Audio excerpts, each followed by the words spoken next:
Oh, alam namin ikaw yan. Ang kaliskis ng ahas sa pisngi mo. Ikaw lang ang batang may ganyan dito sa ating baryo. Ikaw pala ang batang may mga kamay na kobra. Kapitan! Hindi po ako masama! Kakampi niyo po ako!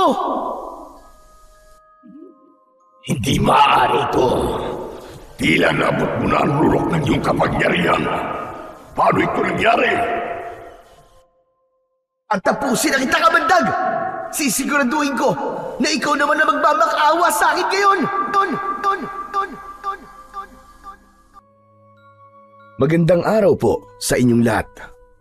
Ang kwentong inyong mapapakinggan ay tungkol sa batang si Greco na bugbog sa pangungutya dahil sa kaliskis ng ahas sa kanyang muka.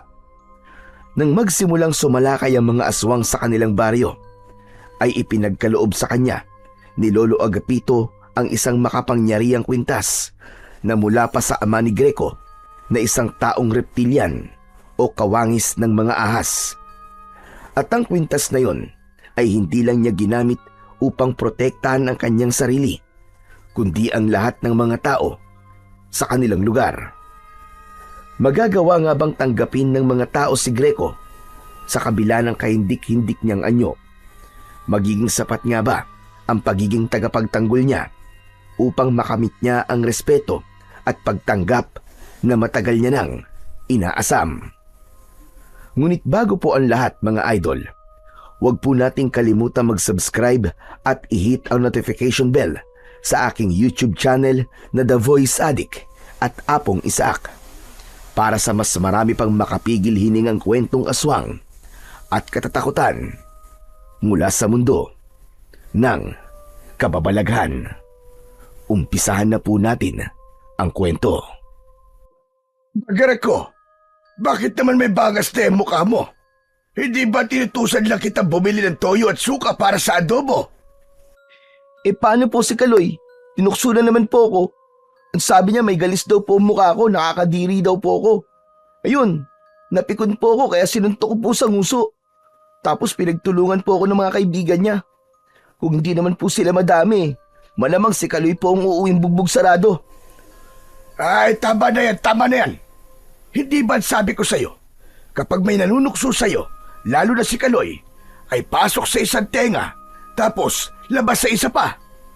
Sila rin ang mapapagod, makikita mo. Lolo, palagi ko naman pong ginagawa yan eh.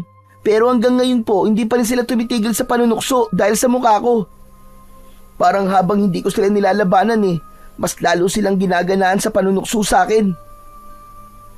Alam mo, Apo, mas maganda pa rin ang pinipili mong maging mapagkumbaba.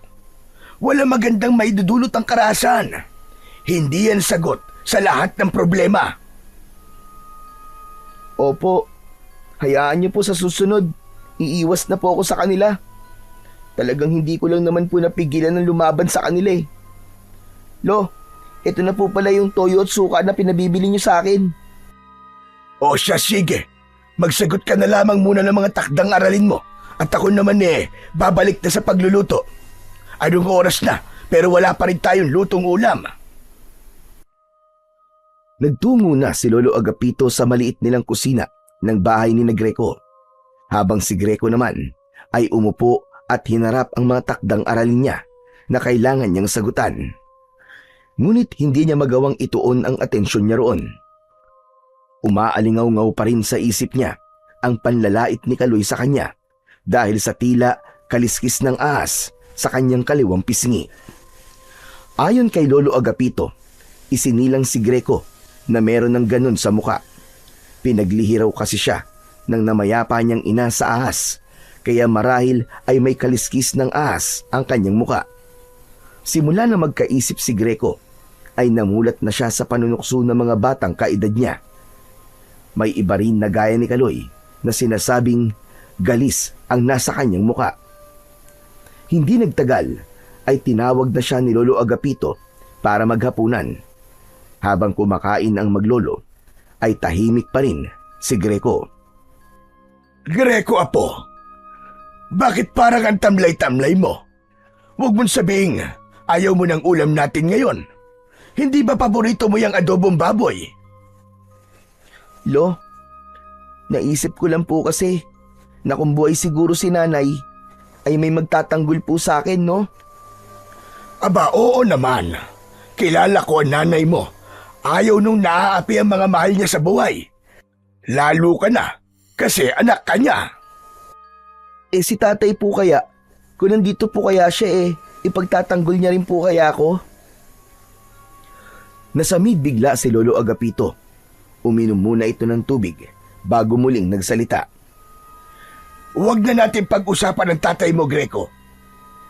Pero hindi po ba buhay pa siya? Buhay pa nga siya, pero iniwanan niya kayo ng nanay mo.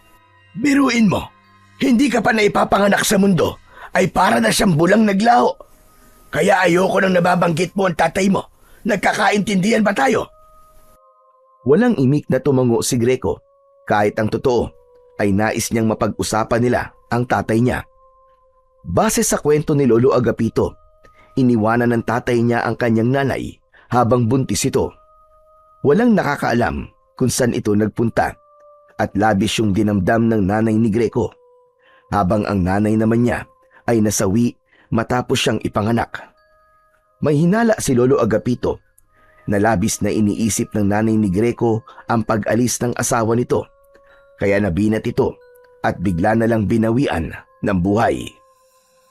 Sa kabila ng kakaibang bagay na nasa mukha ni Greco, ay pinipilit pa rin niyang mabuhay bilang isang normal na bata. Ngunit halos lahat ay nilalayuan siya dahil sa kakaiba niyang itsura. Madalas siyang mapaaway, hindi lang sa baryo nila, kundi maging sa eskwelahan. Ilang beses din siyang huminto sa pag-aaral dahil sa matinding pambubuli sa kanya. Kaya sa edad niya na 11, ay grade 3 pa lamang siya. Isang hapon, umuwi si Greco mula sa eskwelahan na namumugto ang mga mata. Nang makita siya ni Lolo Agapito, ay may pag-aalala siya nitong kinausap. Nung isang araw, may bangas ka sa muka. Ngayon naman, mukhang umiyak ka. Bakit na naman ba? Ano ba nangyari? Paano kasi, Lo? Tinukso ko ng mga kaklase ko pati teacher namin. Pinagtawanan pa ako. Ayoko na pong pumasok sa eskwelahan. Tutulungan ko na lang po kayo sa pagtatanim at pagtitinda ng gulay. Aba, hindi naman ako papayag sa sinabi mong yan. Dapat ay makapagtapos ka ng pag-aaral. Sayang ang talino mo, apo. Sandali lang. Bakit ka ba nila pinagtawanan? Talagang tinanong mo pa, Lolo. Siyempre, dahil sa kaliskis sa mukha ko. May dula kasi kami tapos may tauhan na aswang. Ang sabi po ng mga kaklase ko, ako na lang daw po ang gumanap na aswang kasi nakakatakot na raw po ang mukha ko. Pinagtawanan po ako ng lahat. Tapos yung teacher namin, na umasa ako na ipagtatanggol ako, nakitawa na rin. Aba, ibang klase rin ang guro mo, ane. Imbis na sawayin ng mga kaklase mo, ay nakisali pa. Abay, kagaling. Lo, wala na po bang pag-asa na maalis tong kaliskis sa mukha ko? Ano po kaya kung humingi na tayo ng tulong kay Mayor at baka pwedeng ipatanggal to sa mga doktor? Tinapik ni Lolo Agapito ang balikat ni Greco at ngumiti ito. Greco, alam ko na sa ngayon ay panunukso lang ang ibinibigay sa iyo ng mga kaliskis na yan sa iyong mukha. Pero darating ang panahon na magpapasalamat ka kasi meron ka niyan. Isa pa, yan ang pagkakakilanlan mo. Aba, kapag may nagtanong na sino nga ba yung batang may kaliskis ang mukha, hindi ba't ikaw kagad ang maiisip nila? Kahit na po, Lo. Ayoko pa rin po nito. Gusto ko po maging normal na bata. Normal ka, Greco. Huwag mong iisiping hindi. Huwag mong hayaan ng ibang tao na magdikta sa iyo kung ano ang normal sa hindi. Tandaan mo ito, apo. Ano man ang kapansanan o itsura ng isang tao, basta't wala siyang ginagawang masama o hindi siya nananapak ng ibang tao, ay wala siyang dapat na ikahiya. Sige na, magpalit ka na ng damit mo at ng malaban na yung uniforme mo. Hindi na lang nakipagtalo si Greco kay Lolo Agapito. Kahit maganda ang sinabi ng matanda, ay hindi pa rin siya nito nakumbinsi na walang mali sa kanya, lalo na't alam niya na naiiba ang itsura niya sa ibang batang kagaya niya. Kaya nangako siya sa kanyang sarili na kapag may trabaho na siya, ay mag-iipon siya ng pera at ipatatanggal niya talaga sa mahuhusay na doktor ang kaliskis ng ahas sa kanyang muka. Makalipas ang ilang araw, kumalat sa baryo ni Greco ang pagkawala ng mga alagang hayop. May mga nagsabi rin na natagpuan ng ilan ang mga alagang baboy at kambing sa bukana ng gubat na wakwak ang tiyan at durug-durug ang mga lamang loob. Kahit walang alagang hayop, ay nakaramdam pa rin ng pagkabahala si Greco at Lolo Agapito sa pangyayaring yun sa lugar nila. Nakakatakot na talaga ang nangyayari dito sa baryo natin, Apo. Wala namang ganito noon. Sino namang kaya ang salarin sa pagpatay at pagkawala ng mga alagang hayop? Kaya nga po nadaanan ko nga po kanina si Aling Tonya. Nagmumura kasi yung mga manok niya ay nakita niyang wala ng mga ulo paggising niya. Lo, hindi po kaya adik ang gumagawa nun? Pwede. Pero, pwede ring aswang. Aswang? Totoo po ba talaga ang mga aswang, Lo? Sa tagal ko po kasing nabubuhay, hindi pa po ako nakakakita ng aswang hanggang ngayon. Kung makapagsabi ka namang matagal ka nang nabubuhay, ay parang magkaedad lamang tayo. Pero Apo, totoo. Totoo mga aswang. Ilang beses na ako nakakita nun. Alam mo ba, nung ipinagbubuntis ng lolo mo, ang nanay mo, ay inaswang siya. Mabuti na nga lang at matapang ako. Kinuha ko yung matalas na itak. Tapos hinarap ko yung aswang. Ayun, natakot sa akin. Kaya umalis na lang siya at hindi na bumalik kahit kailan. Naniniwala po ako sa aswang, Lo. Pero dun po sa kinuwento nyo na natakot po sa inyo yung aswang, medyo may duda po ako Aba, huwag mo ko minamaliit ha. Hindi ba naikwento ko na sa'yo na ang angkan natin ay mula sa lahi ng mga antingero. May ilang anting-anting akong namana sa lolo ko nun at karamihan ay ginagamit sa pakikipaglaban sa mga aswang. Talaga po? Inasan po yung mga anting-anting nyo, Lo? Wala na. Nawala ng lahat. Nung nagkaroon kasi ng malakas na bagyo dito sa ating baryo nun, nagiba tong bahay natin. Natabunan ng putik ang mga gamit natin, kasama na nga yung mga anting-anting. Hindi ka pa ipinapanganak nun, kaya hindi mo yun alam. Nagpatuloy ang kwentuhan ni Greco at Lolo Agapito tungkol sa mga aswang at anting-anting. Nakuha ng mga bagay na yon ang atensyon ni Greco sa dahilang hindi niya malaman. Isang gabi, magkatabing nakahiga sa papag sina Greco at Lolo Agapito. Kapansin-pansin na hindi mapakali si Lolo Agapito sa pagkakahiga.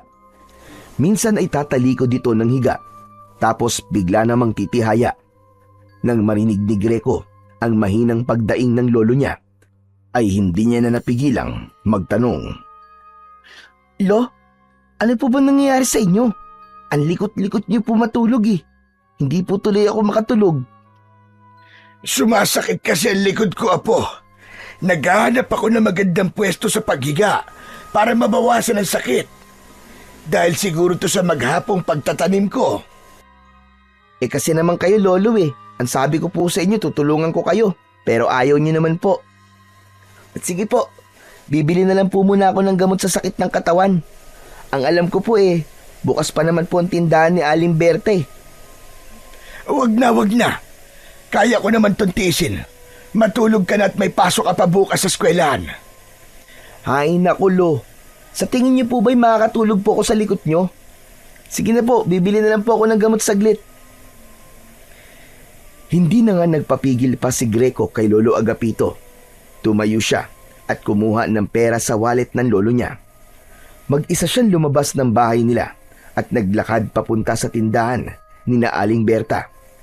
Ngunit bago siya makarating sa tindahan, ay nakasalubong niya si Kaloy. Hindi niya sana ito papansinin, pero humarang ito sa daraanan niya. Mayabang siyang tinitignan ni Kaloy. Hoy! Bakit nasa labas ka pa ng ganitong oras, ha? Hindi mo ba alam na may aswang na gumagala? Aswang? Eh hindi pa nga sigurado kung aswang yung pumapatay sa mga hayop, di ba? Tsaka, bibili lang ako ng gamot ni Lolo. Tumabi ka nga dyan. Sa bagay, kung ako ang aswang, hindi rin kita bibiktimahin, no? Kasi, matatakot ako sa mukha mo. Hoy Kaloy, kung ako rin ang aswang, hindi rin kita kakainin. Kasi paniguradong maasim ang dugo mo. Lasang panis. Parang amoy ng kilikili mo. Nagusot bigla ang mukha ni Kaloy sa sinabing yun ni Greco. Agad niyang nakita ang pag-angat ng kamao nito para suntukin siya. Bago pa man dumapo ang kamao ni Kaloy sa mukha niya, ay mabilis niya na yung nahawakan. Matalim ang mga matang tinitigan ni Greco si Kaloy. Magpasalamat ka dahil masunurin ako sa lolo ko. Sinabi niya na wag akong makikipag-away sa'yo. Alam mo bang kayang-kaya kitang bugbugin ngayon, Kaloy? Hindi ako natatakot sa'yo, no? May kaliskis ng asa mukha. Inaano ka ba ng kaliskis ko sa mukha, ha? Wala ka ba magawa sa buhay mo? Kaya pati ako, na nananahimik ay ginugulo mo? Siguro, hindi ka mahal ng mama mo, no? Ha, at least, meron akong mama. Eh ikaw, wala na. Tigok na. Hindi nagustuhan ni Greco ang sinabing yun ni Kaloy. Mariin niyang pinisil ang kamao nito at narinig niya ang pagtunog ng mga buto nito roon. Aray! Aray ko, tama na! Tama na, masakit! Marahas na binitiwan ni Greco ang kamay ni Kaloy. Umuwi ka na, Kaloy. Dahil kapag nagdilim ang paningin ko sa'yo, bubugbugin talaga kita dito. Tandaan mo, wala dito ang mga tropa mo ngayon. Kayang-kaya kitang balasahin. Umanda ka lang talaga sa akin bukas sa school. Aabangan kita sa gate. Matapos yun, ay nagmamadaling tumakbo palayo si Kaloy. Napailing na lamang si Greco dahil napatunayan niya na matapang lang pala si Kaloy kapag kasama nito ang mga kaibigan nito. Isinantabi muna niya ang inis niya at nagpatuloy na siya sa paglalakad papunta sa tindahan. Nagpasalamat sa Diyos si Greco sapagkat bukas pa ang tindahan ni Aling Berta at nakabili siya ng gamot na kailangan ng kanyang lolo Agapito. Bago siya umuwi, ay nagpaalala si Aling Berta na mag-iingat siya dahil may mga nagsasabi na meron nang aswang sa baryo nila at yun ang salarin sa pagkawala at pagkamatay ng mga alagang hayop. Likas kay Greco ang pagiging matapang, kaya ipinagkibit balikat niya na lamang yon at kampante siyang naglakad pa uwi. Hanggang sa napahinto siya nang may naramdaman siyang tila may nakasunod sa kanya. Nang hilakbot si Greco nang may nakita siyang nakakatakot na nilalang na nakatayo ilang metro lamang ang layo mula sa kanya. Medyo mahaba ang braso nun at kitang-kita niya ang matutulis na kuko ng nilalang. Ang mata nun ay parang 2 bolang apoy na nagbabaga. Hindi na nagdalawang isip si Greco. Mabilis siyang tumakbo pero hinabol siya ng nilalang. Dinig niya ang nakakatakot nitong pag-angil na maihahalin tulad sa isang mabangis na hayop. Nang malapit na siya sa kanilang bahay, ay doon na siya nagsimulang sumigaw. Lolo! Tulong!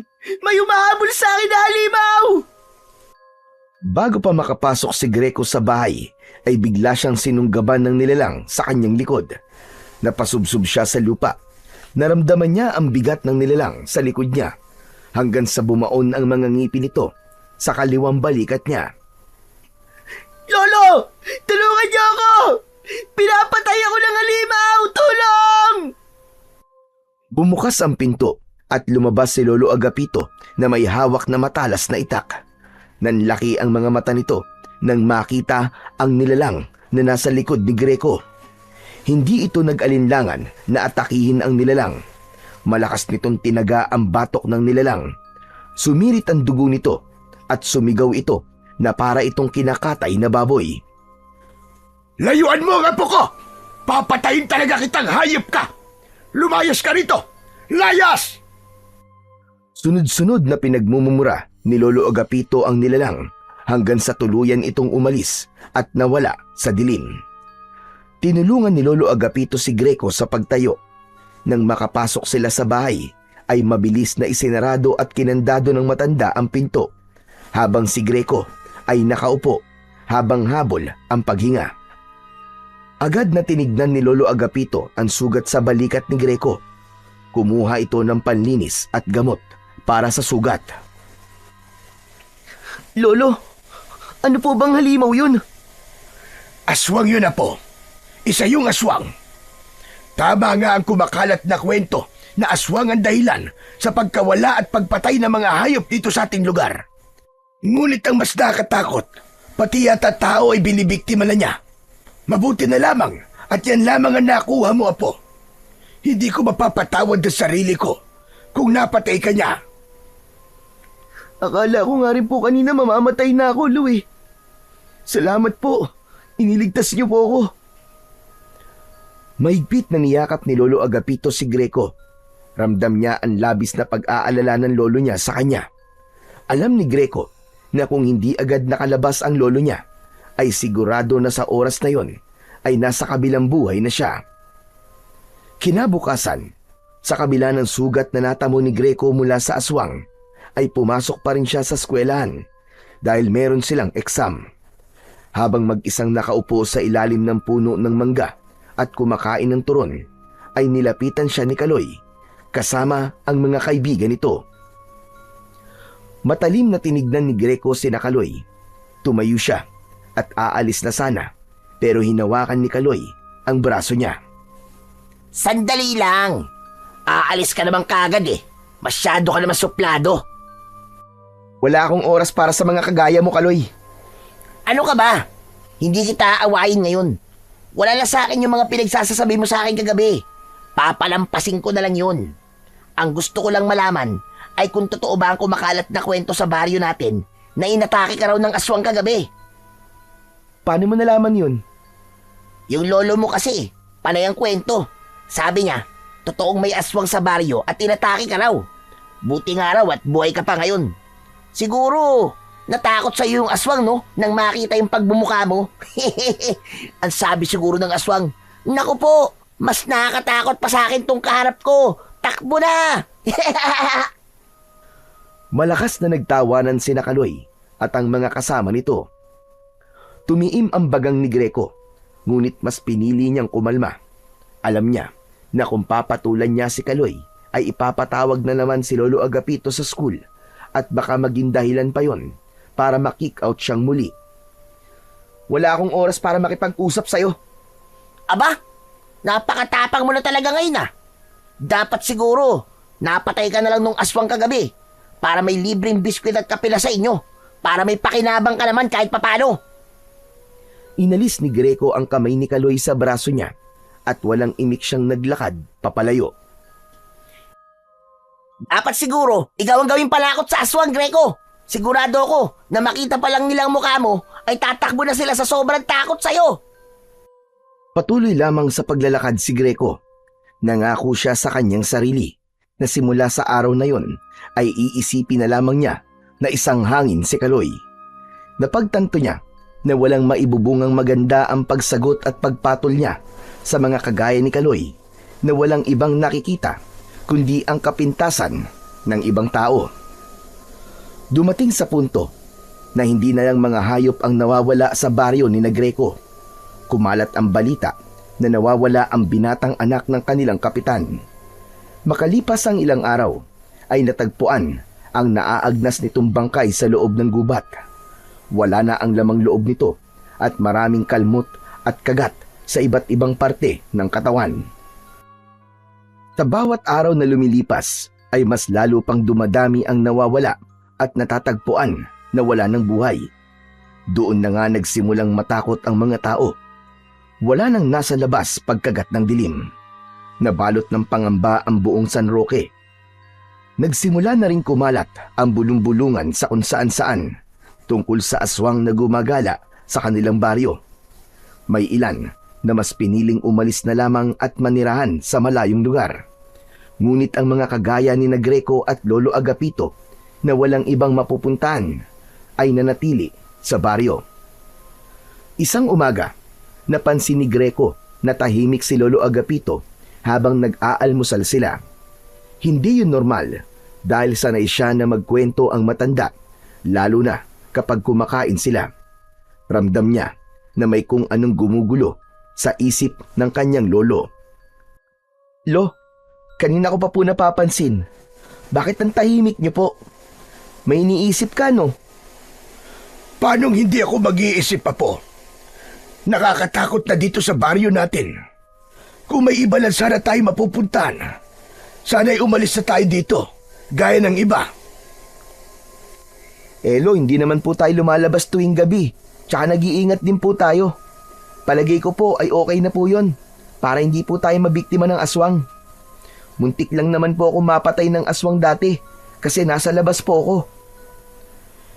Hindi ganun kadaling maging ligtas sa isang lugar na may gumagalang aswang, Greco.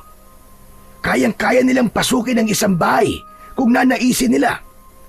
Kaya nilang mag-ibang anyo para linlangin ang mga tao. Kung ako lang ang nandito, ay walang problema sa akin. Matanda na ako at handa na ako mamatay kahit na anong oras. Pero ikaw, Apo, ikaw ang inaalala ko. Napakabata mo pa at marami pang pwedeng mangyari sa iyong buhay. Lo, wag naman po kayo magsalita ng ganyan. Para po kasing nagpapaalam na kayo sa akin eh. Paano po ako, Lo, pag nawala po kayo? Saka, Lo, kaya ko naman po ang sarili ko eh. Sinusunod ko po ang mga sinasabi niyo sa akin para hindi po kayo nag-aalala. Alam ko, Apo. Pero hindi natin alam mga pwedeng mangyari sa mga susunod na gabi. Kailangan ay masiguro kung ligtas ka at kung sakali man ay meron kang panlaban sa aswang. Natigilan si Greco. Seryosong seryoso ang lolo niya at parang may iba pa itong nais sabihin. Maya-maya ay malalim na huminga ang matanda. Tumayo ito at may kinuha sa lumang aparador. Nang bumalik ito sa pagkainan, ay may hawak itong maliit na kahon na gawa sa kahoy. Inilapag nito yon sa gitna ng lamesa. Lo, ano po yan? Hindi sumagot si Lolo Agapito. Binuksan nito ang kahon at tumambad kay Greco ang isang kwintas na may kakaibang palawit. Ang palawit ay kulay itim na parang pinatigas na kaliskis. May kalakihan ang kaliskis kaya sigurado siya na nagmula yon sa isang malaking hayop. Lo, ano po ang kwintas na yan? Naibibenta po ba yan, Lo? Ang gusto ko sana ay manatiling lihim ang bagay na ito. Pero sa nangyayari ngayon, dito sa ating baryo, ay wala na ako mapagpipilian pa, kundi ang sabihin sa iyo ang lahat. Greco, makinig kang mabuti sa akin. Alam kong mahirap paniwalaan ang mga sasabihin ko, pero sana ay lawakan mo ang iyong pag-iisip. Lolo naman eh, kinakabahan naman po ako sa mga sinasabi niyo eh. Muling nagpakawala ng malalim na paghinga si Lolo Agapito. Bago muling nagsalita. Apo, alam ko ang dahilan kung bakit may kaliskis ng ahas ang mukha mo. Hindi yan dahil sa pinaglika ng nanay mo sa ahas, kundi dahil ang tatay mo ay isang taong reptilian. Ang taong reptilian ay isang nilalang na kalahating tao at reptilian. Nagkataon na ang tatay mo ay kalahating ahas. Lolo naman eh, saan comics niyo po ba binasa yung sinasabi niyo? Apo, nagsasabi ako sa iyo ng totoo. Hari ng mga taong reptilian ng iyong ama, na si Serpino. Sa kabila ng nakakatakot niyang anyo, ay mabuti ang puso niya. Ang nais niya ay ang kapayapaan sa pagitan ng mga tao at ng lahi nila. Ngunit dahil sa nakakatakot na itsura nila, ay iniisip ng mga tao na masama sila. Umibig ang nanay mo kay Serpino. Kaya ka nabuo. Yan ang dahilan kung bakit meron kang kaliskis ng ahas sa iyong muka. Mula yan sa dugo ng iyong ama. Umalis ang ama mo, hindi para takasan ng responsibilidad niya sa iyo. Ginawa niya yon dahil alam niya na hindi magiging normal ang buhay mo kapag kasama niyo siya ng iyong ina. Napatda si Greco. Hindi niya alam kung ano ang mararamdaman niya sa mga sinabi ni Lolo Agapito. Pakiramdam niya ay isang napakalakas na bomba ng katotohanan ang sumabog sa kanyang harapan. Kinuha ni Lolo Agapito ang kwintas sa kahon at ipinakita yon kay Greco. Ang kaliskis na ito ay mula sa tatay mo. Ito ay dinasalan niya at niritwalan upang maging mutya ng kaliskis ng Haring Cobra. Bago siya umalis, ay ibinigay niya to sa iyong ina.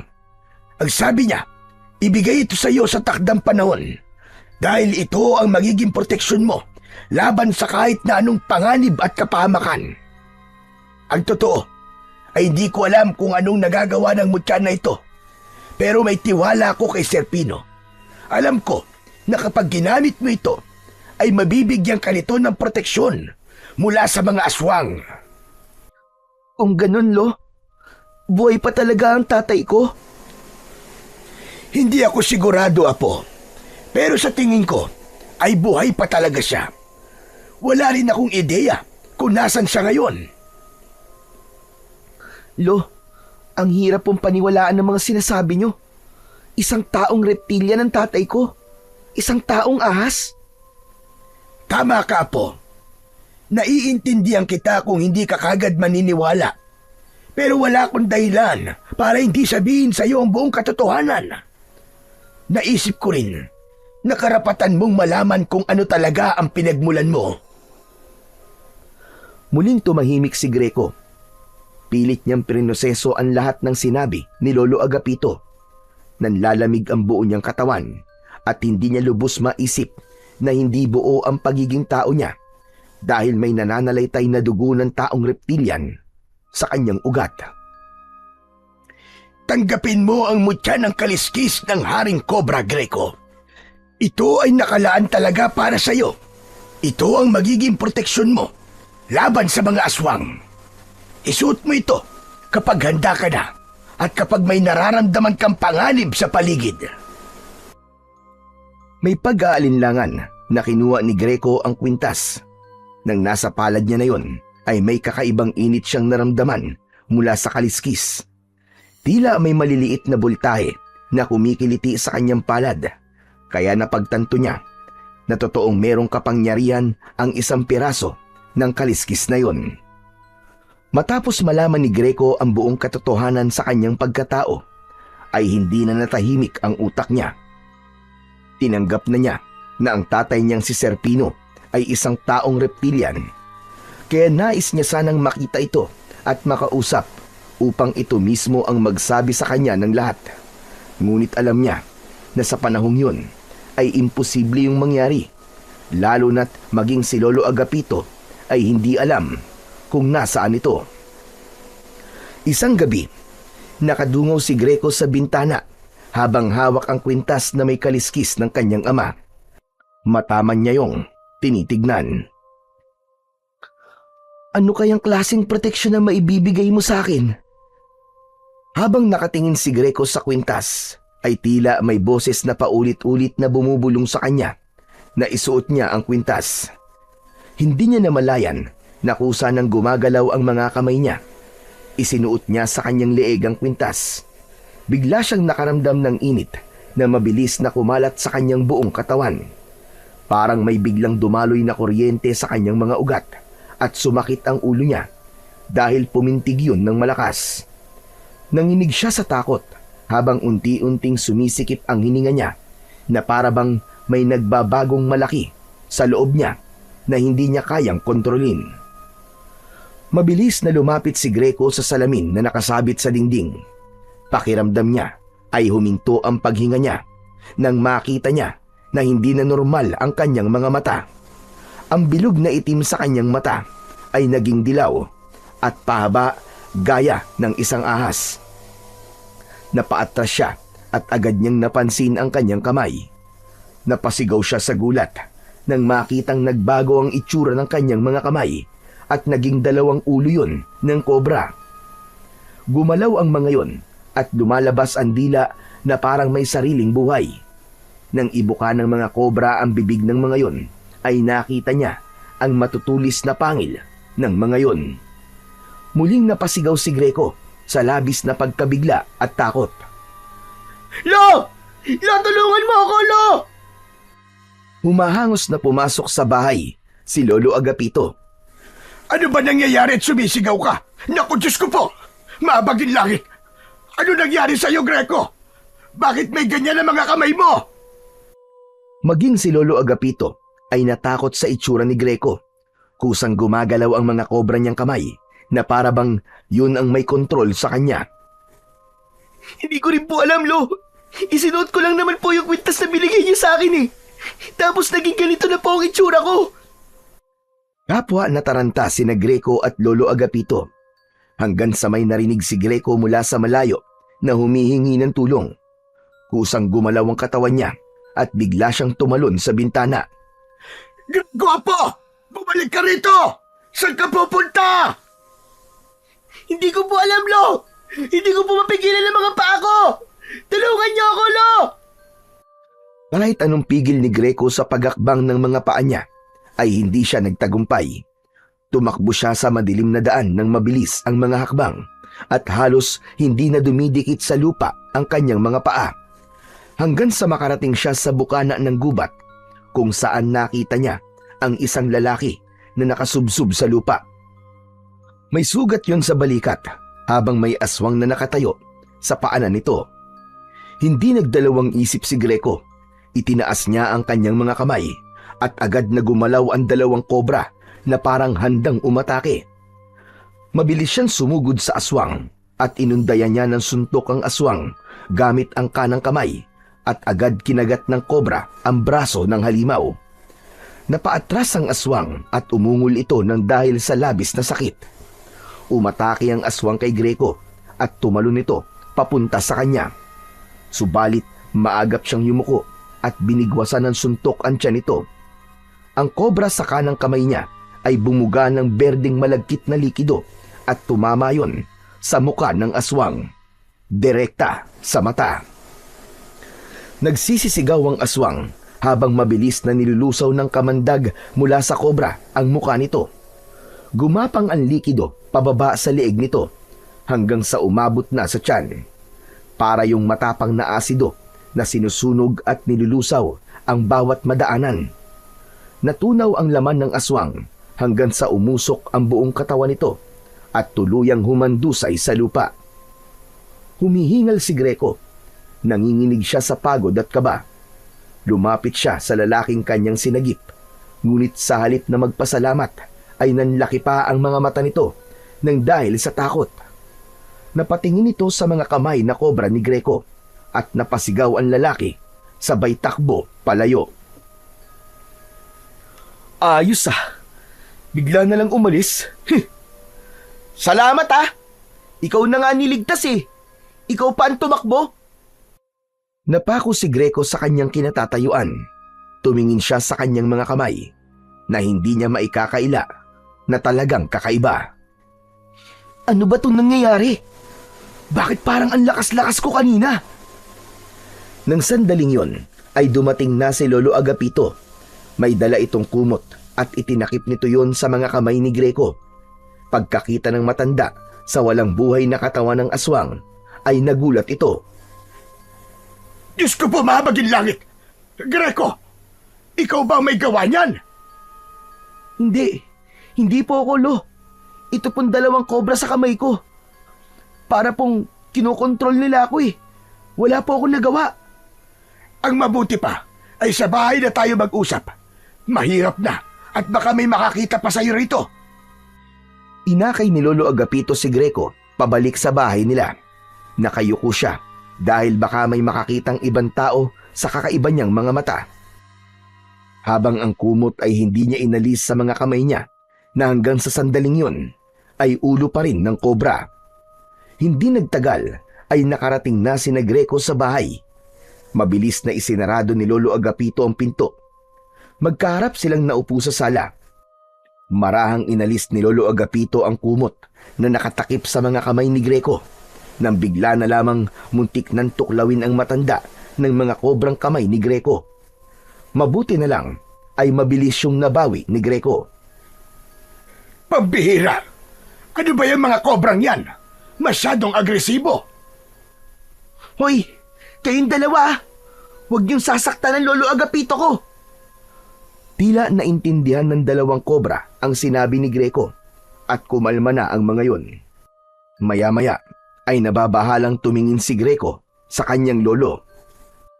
Lo, ano pong gagawin natin? Ayoko pong ganito ang mga kamay ko. Hindi po ako makakapasok sa eskwelahan at di po ako makakalabas ng bahay. Lo, ano gagawin ko, Lo? Sandali at nag-iisip ako. Huwag kang mataranta. Ano wag mataranta, Lo? Sabihin niyo nga po sa akin. Kayo po ba kapag naging kobra ang mga kamay niyo, hindi po ba kayo matataranta? Matataranta natural.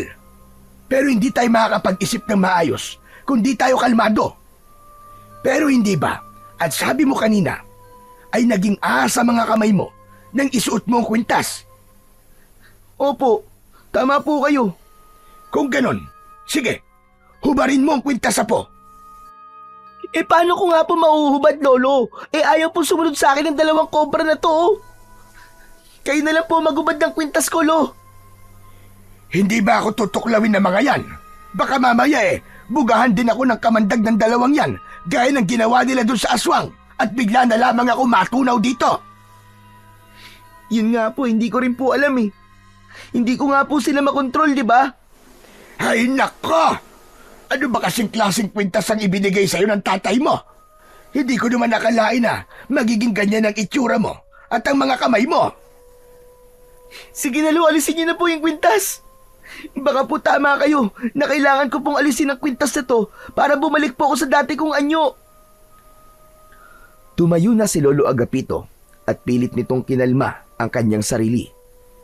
Nang aabutin na nito ang kwintas, ay sabay na lumingon ang dalawang kamay na kobra ni Greco na para bang aatake ang mga ito. Oo, nakita mo na.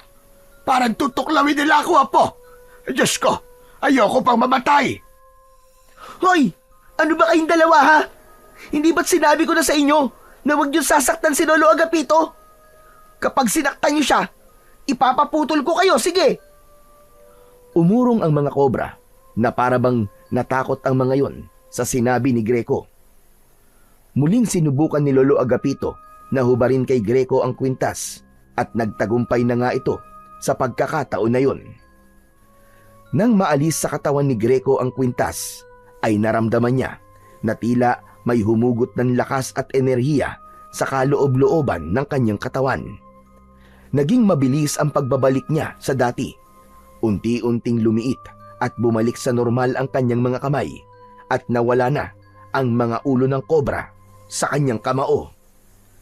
Maging ang mga mata niya ay muling bumalik sa normal. Manghang-manghang pinagmasdan ni Greco ang mga kamay niya. Lo, tama nga po kayo. Kailangan ko lang pong hubarin ng kwintas para bumalik po ako sa dati kong anyo. Ang mga mata ko po ba, Lo? Tignan niyo nga po. Okay na ba? Patingin nga. Okay na, Apo. Normal ka na ulit. Sabi ko na nga, at kailangan mo lang hubarin ang kwintas. At kung gusto mo ulit na maging kobra ang mga kamay mo, ay isuot mo lang ang kwintas. Hindi na po. Ayoko na pong isuot ang kwintas na yan. Ayoko na pong maging kobra ulit ang mga kamay ko. Lalo na po parang sila po ang kumokontrol sa akin eh. Pero Greco, hindi mo ba naiisip na baka kaya ibinigay ng tatay mo ang kwintas na to sa'yo ay upang gamitin mo ito sa kabutihan at pagtulong sa mga tao? Hindi ko naman po kayo maintindihan, Lo eh. Paano po ako makakatulong sa mga tao gamit ang kwintas ng tatay ko? Tignan mo, yung ginawa mo kanina, yung pagpatay mo dun sa aswang. Hindi ba, tinulungan mo yung lalaki na tumakbo? Nakasalubong ko kasi siya kanina at sinabi niya na merong isang batang may ahas sa kamay na pumatay dun sa aswang. Sandaling natahimik si Greco at pinag-isipan ang sinabi ni Lolo Agapito.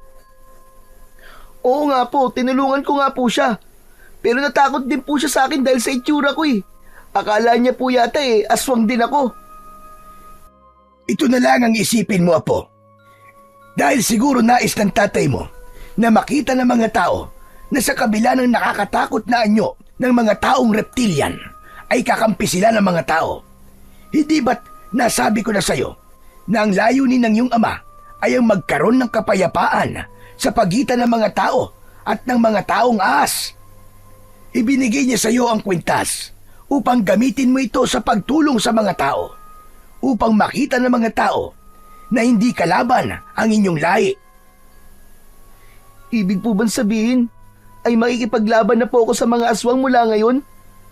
Kung kinakailangan ay oo, Greco, hanggang sa makita ng mga tao, nakakampi ka at hindi kalaban. Pero siguro, Apo, gagawin mo yon na itatago mo ang totoo mong pagkatao at hindi mo ipapaalam na ikaw si Greco. Hindi ko po alam, Lo. Pero parang napakabigat naman po ng responsibilidad na yan para sa bata pong kagaya ko. Saka hindi ko po kayang kontrolin ng mga kamay ko kapag nagiging cobra sila. Nakita niyo naman po nangyari kanina. Hindi ko po napigilan ang pagtakbo ko. Kahit nga po yung pakikipaglaban ko sa aswang Hindi po ako ang gumawa nun, kundi yung dalawang cobra. Nasa katawan mo ang dalawang kobra, kaya ikaw ang dapat na kumontrol sa kanila. Matututunan mo rin sila kontrolin, Greco. Magtiwala ka lang. Kilala ko yung ama. Mabuti siya at hindi kanya ipapahamak. May dahilan kung bakit nais niyang gamitin mo ang mutya ng kaliskis ng Haring Cobra. Pag-isipan mo mabuti mga sinabi ko. Inabot ni Lolo Agapito ang kwintas kay Greco. Sandali niya yung tinitigan bago niya yun kinuha. Tinapik siya sa balikat ni Lolo Agapito, saka ito pumasok sa kwarto. Nang maiwang mag-isa si Greco sa bahay, ay nahulog siya sa malalim na pag-iisip. Nagtatalo ang puso at isip niya kung dapat ba niyang gamitin ang kwintas sa pagtulong sa mga tao o itago na lang niya yun at magpatuloy sa normal niyang buhay. Kinabukasan, mabilis na kumalat sa buong baryo ang kwento tungkol sa batang may kamay na kobra na lumaban at pumatay sa isang aswang sa bukana ng gubat. Maging sa mga katabing baryo ay umabot na rin ang kwentong yun. Nahati ang opinyon ng mga taga-baryo. May mga naniniwala nakakampi ang batang yun at isa yung tagapagtanggol dahil ito lamang ang nagkaroon ng lakas ng loob na labanan ng aswang. Ngunit may ilan ding natakot at naniwalang panganib ang dala ng batang yon dahil sa itsura nito. Nakarating kina Greco at Lolo Agapito ang usap-usapan ng mga tao. Habang nakahiga sila sa papag ng gabing yun, ay napag-usapan nila ang bagay na yun. Lo, sa tingin ko po ay hindi ko na dapat gamitin ang kwintas. Narinig ko po kasi kanina sa tindahan po ni Aling Berta na sinasabi daw po ng mga tao na halimaw daw po ako. Baka raw po mas masahol pa ako sa aswang. Mabuti na lang po talaga at hindi ako nakilala ng lalaking niligtas ko. Kung hindi, baka palayasin na po ako ng mga tao dito sa atin. Pero may mga nagsasabi rin, nakakampi ka at tagapagtanggol. Marami sila, Greco. Sila ang pakinggan mo at huwag ang mga taong nagsasabi na kalaban ka. Ang hirap po kasing magdesisyon kung gagamitin ko pa po ba ang kwintas ng tatay ko. Kaya sana, wala nang aswang na umatake dito sa baryo natin. Sana, huli na po yung napatay ko. Sana nga, Apo. Sana nga. Pero, saka na natin pag-usapan ang bagay na yan. Inaantok na ako. Matulog na tayo. Tumalikod at tumagilid na si Lolo Agapito. Hindi nagtagal ay narinig ni Greco ang mahinang paghilik ng lolo niya, habang siya ay hindi magawang makatulog dahil sa pag-iisip. Makalipas ang ilang sandali ay naisipan niya na maglakad-lakad muna sa labas. Tahimik siyang lumabas ng bahay habang nasa kamay niya ang kwintas. Kahit paano ay gumaan ang pakiramdam ni Greco sa kanyang paglalakad. Nagbigay ng kakaibang ginhawa ang malamig na hangin ng gabing yun. hanggang sa hindi niya namalayan na medyo malayo na pala siya sa bahay nila. Hala, ang layo ko na pala. Makabalik na nga. Baka nagising na si Lolo at hinahanap na ako. Ngunit paglingon ni Greco sa kanyang likuran ay natigilan siya. May nakita siyang isang tumatakbong bata at sumisigaw. Nakilala niya ang boses ng bata at nalaman niya na si Kaloy yun. Nanlaki ang mga mata niya nang makita niya na 2 aswang ang humahabol kay Kaloy. Agad na nagtago si Greco sa likod ng isang puno na nasa gilid ng daan. Mula roon ay nakita niyang nadapa si Kaloy habang ang 2 aswang naman ay unti-unti nang lumalapit dito. Wag! Maawa kayo sa akin! Huwag niyo akong kakainin! Hindi ako masarap! Tsaka tamad ako maligo eh! Wag! Maawa na kayo! Alam ni Greco na may magagawa siya para tulungan si Kaloy. Ngunit natatakot siyang gamitin ang kapangyarihan ng kwintas dahil hindi siya sigurado kung sa pagkakataon ba na yon ay magagawa na niyang kontrolin ang mga kobra niyang kamay. Tulong! Tulungan niyo ako! Parang awa niyo na! Kakainin ako ng mga aswang! Ang sigaw na yun ni Kaloy ang nagtulak kay Greco sa desisyon na gamitin ang kwintas. Bago niya isabit ang kwintas sa kanyang leeg, ay kinausap na muna niya ito. Makinig ka sa akin ha. Gagamitin kita. Pero ayokong masyado niyo akong kinokontrol. Ako ang amo niyo. Ako ang dapat na susundin niyo. Maliwanag? Kahit walang nakuwang sagot, ay isinuot na ni Greco ang kwintas. Mabilis na naramdaman niya ang paggapang ng kakaibang lakas sa buo niyang katawan. Habang ang mga kamay niya ay naging ulo na nga ng kobra. Malikot ang mga yon at gumagawa pa ng tunog. Makinig kayong mabuti. May kailangan kayong iligtas. Tulungan niyo ako. Isang malalim na paghinga ang pinakawalan ni Greco bago siya lumabas sa pinagtataguan. Malalaki ang hakbang na lumapit siya kay Kaloy at iniharang niya ang sarili niya sa 2 aswang. Ako po! Ang batang may ahas na kamay! Naloko na! May halimaw! Tumahimik ka nga. Ang ingay mo. Ikaw na nga nililigtas eh. Nang aasar ka pa. Hoy! At kayong 2 pangit na aswang. Ako ang harapin nyo. Tignan natin kung uubra kayo sa mga kamay ko. Itinaas ni Greco ang kanyang mga kamay na may ulo ng kobra. Gumalaw ang mga yon at tumingin sa 2 aswang na naglalaway. Umangil ang mga aswang at umatake ang isa kay Greco. Akmang sasakmalin siya nito pero inunahan na ito ng kobra sa kaliwang kamay niya. Kinagat nito ang leeg ng aswang. Agad naman siyang hinarap ng isa pang aswang. Sumugod ito ng mabilis at sinubukang kalmutin si Greco. Ngunit naunahan ito ng kobra na nasa kanang kamay niya. Mabilis itong gumalaw at binugahan nito ng kamandag ang aswang. Tumama yon sa mukha ng aswang.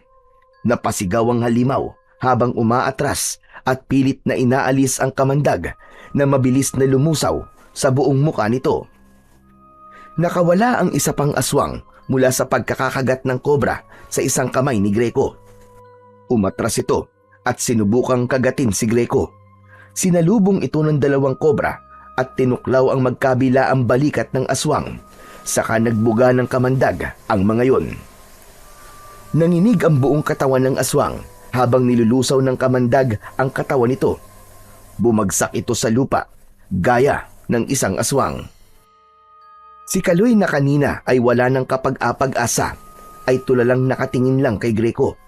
Marahan itong tumayo at hindi inalis ang tingin sa kanya. Ligtas ka na. Umuwi ka na sa bahay niyo. Sa susunod, huwag ka nang gumagala ng gabi. Sandali! Parang kilala kita! Greco? Greco, ikaw ba yan? Nanlamig si Greco.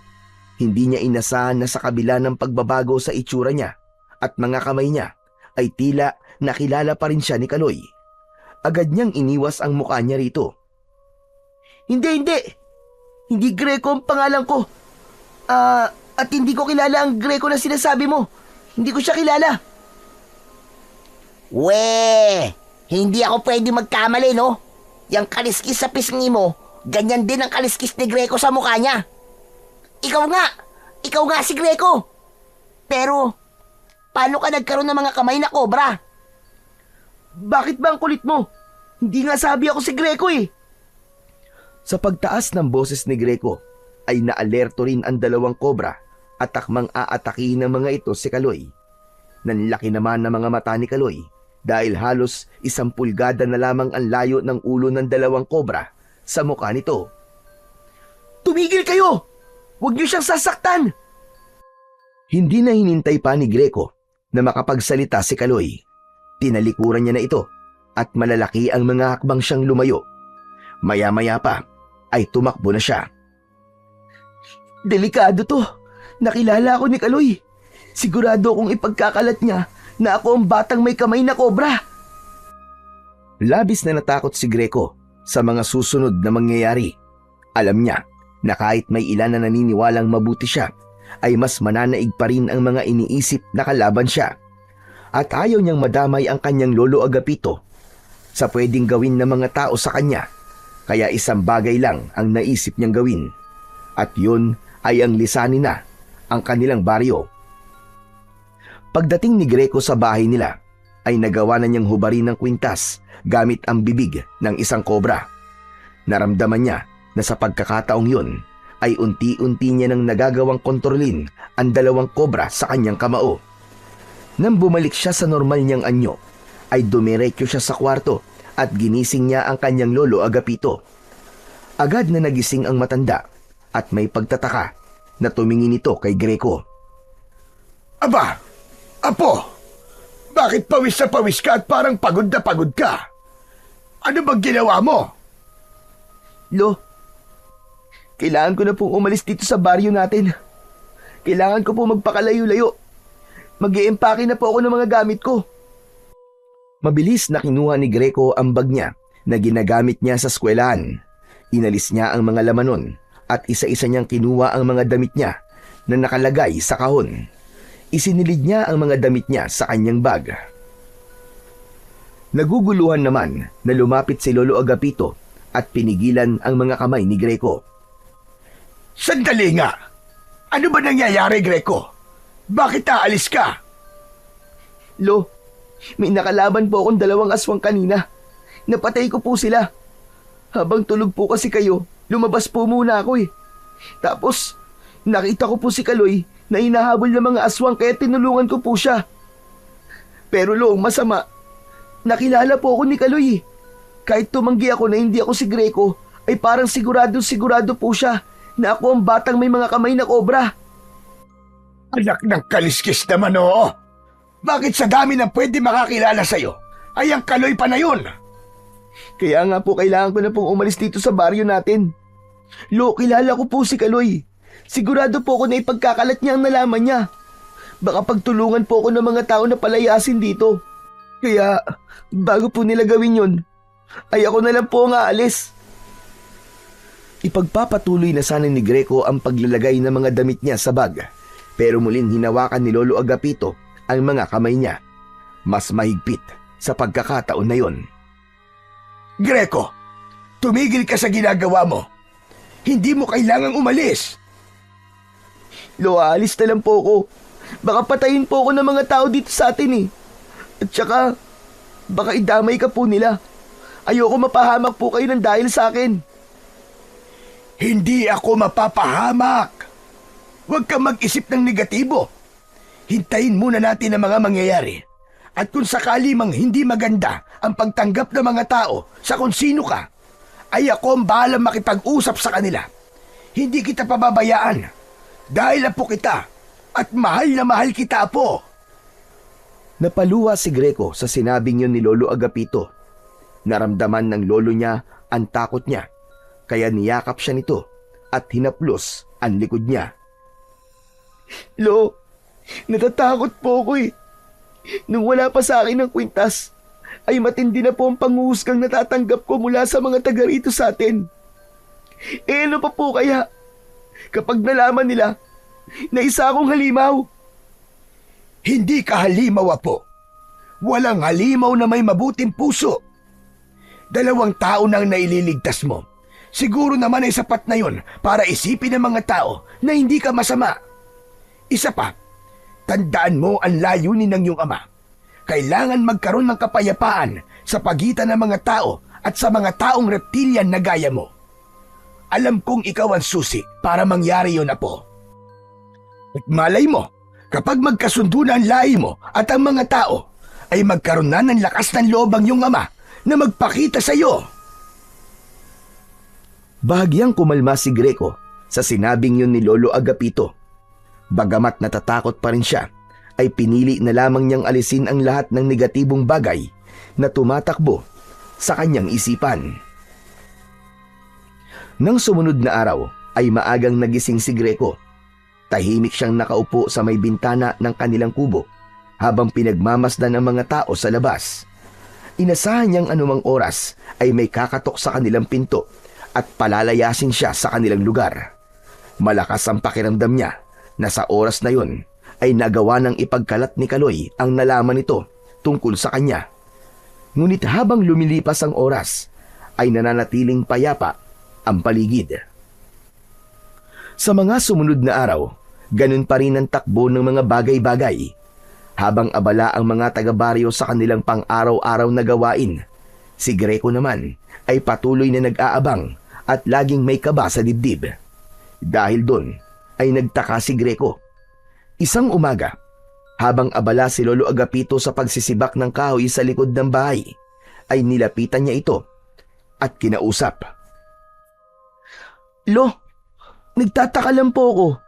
Bakit po kaya hanggang ngayon wala pa rin pong pumupunta mga tao dito sa bahay natin para palayasin ako? Aba, bakit? Gusto mo bang mangyari yon? Hindi naman po. Nagtataka lang po ako kasi sigurado po ako nasasabihin ni Kaloy ang mga nalaman niya tungkol sa akin. Huminto si Lolo Agapito sa ginagawa at tumingin kay Greco. Malay mo naman, hindi rin sigurado si Kaloy kung ikaw ba talaga yung batang may kamay na kobra. Kaya siguro hindi niya magawang maikwento sa iba. Pero hindi po kaya humahanap lang siya ng magandang pagkakataon para sabihin po sa lahat? Yung bang tipong mapapahiya ako o kaya naman wala na akong malulusutan?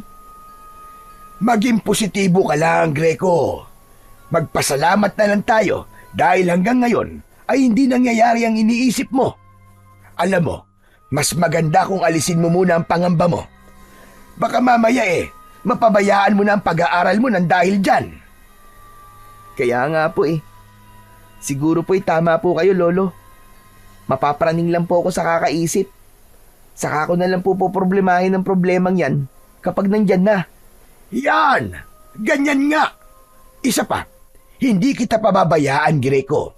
Kung sakaling subukan ng mga tao na palayasin ka, natural, sasama ako sa iyo.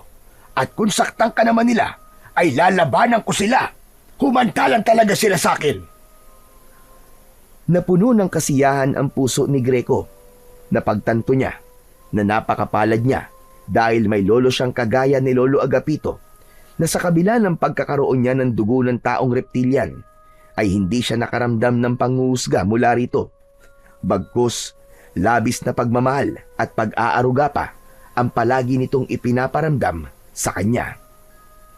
Kinagabihan, bago matulog sina Greco at Lolo Agapito, ay nagdasal muna sila sa maliit na altar na nandun sa sala nila. Lumuhod sila roon at matiimtim silang nanalangin. Ipinagdasal ni Greco ang kaligtasan nila ng kanyang lolo, lalo na't wala silang ideya kung may mga aswang pa ba na sasalakay sa kanilang baryo. Hiniling din niya sa Diyos na gabayan siya, maging ang pagtanggap ng mga tao kung sakaling malaman ng mga ito ang totoo niyang pagkatao, ay hiniling din niya sa Panginoon. Matapos magdasal, ay nagtungo na sina Greco sa kwarto. Hihiga na sana sila nang makarinig sila ng sigawan ng mga tao sa labas. May pagtatakang nagkatinginan ang dalawa. Lolo, ano po kaya yun? Bakit nagsisigawan po ang mga tao? Aba, malay ko. Wala naman ako sa labas. Sandali't sisilipin ko. Baka may lasing na namang nagwawala. May lasing na namang nagwawala? Nagmamadaling binuksan ni Lolo Agapito ang bintana. Sumunod naman si Greco at sumilip na rin siya. Nang hilakbot siya, nang makita ang nakakakilabot na tanawin sa labas. Napakaraming aswang ang sumasalakay sa kanilang baryo. May mga hinahabol ang mga tao at meron ding pumapasok sa mga bahay. Napaatras si Greco. Kinuha niya ang kwintas ng mutya ng kaliskis ng haring kobra na nakasabit sa likod ng pinto ng kanyang kwarto. Lolo, kailangan ko pong tulungan ng mga tao. Walang ibang maaaring tumulong sa kanila, kundi ako lang. Masaya ako na nasasabi mo na yan ngayon, Apo. Sige, harapin mo na mga aswang. Alam kong kayang-kaya mo sila.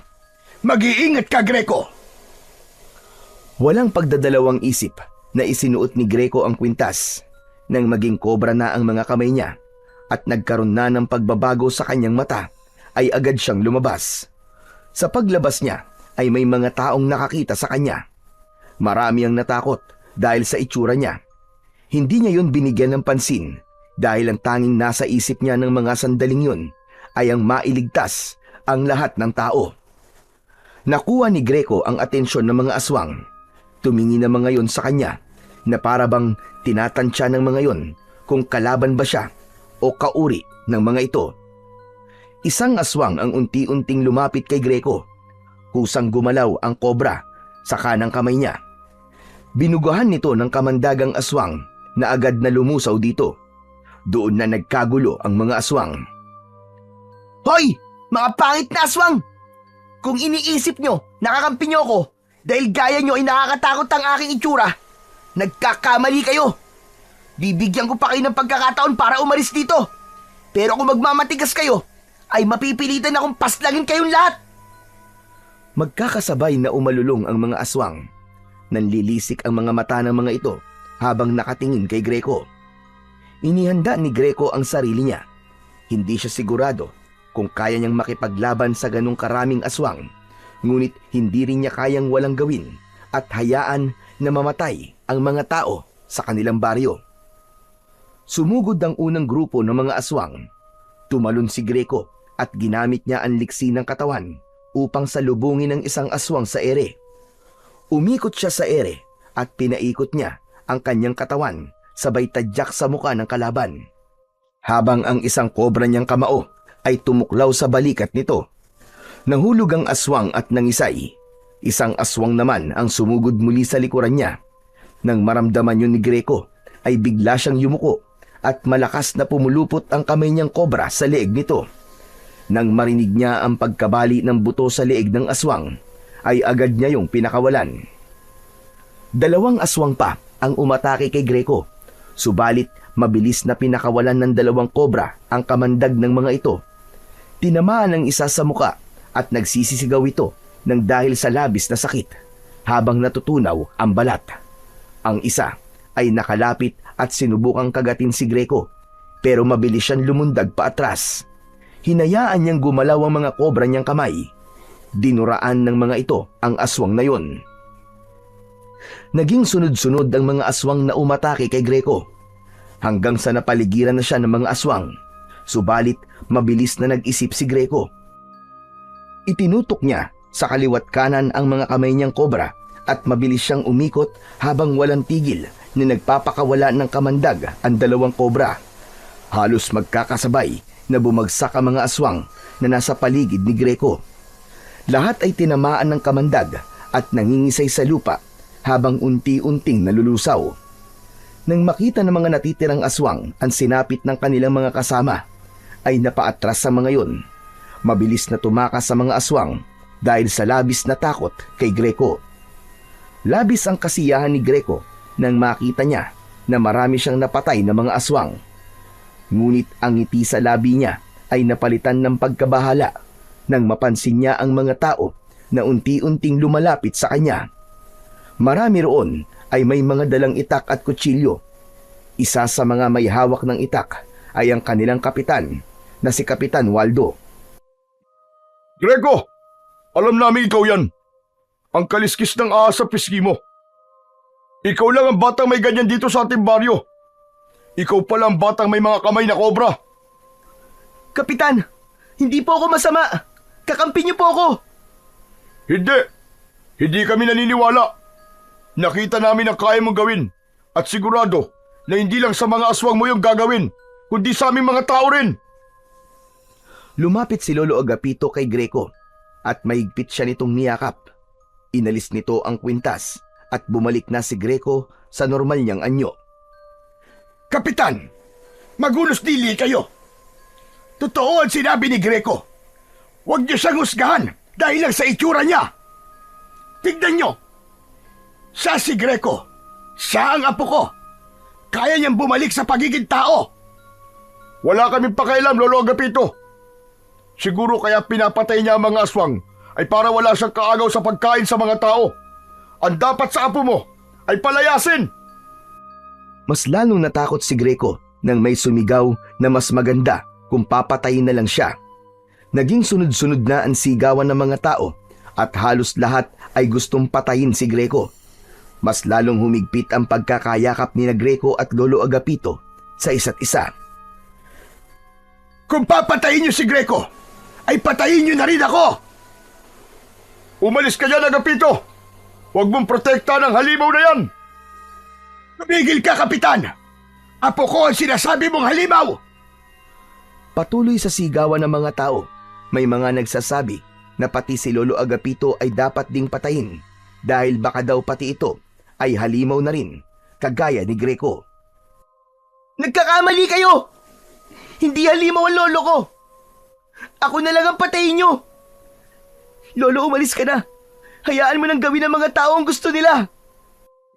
Mula sa kumpulan ng mga taong nakaikot kina Greco at Lolo Agapito ay lumabas si Kaloy. Hingal na hingal ito.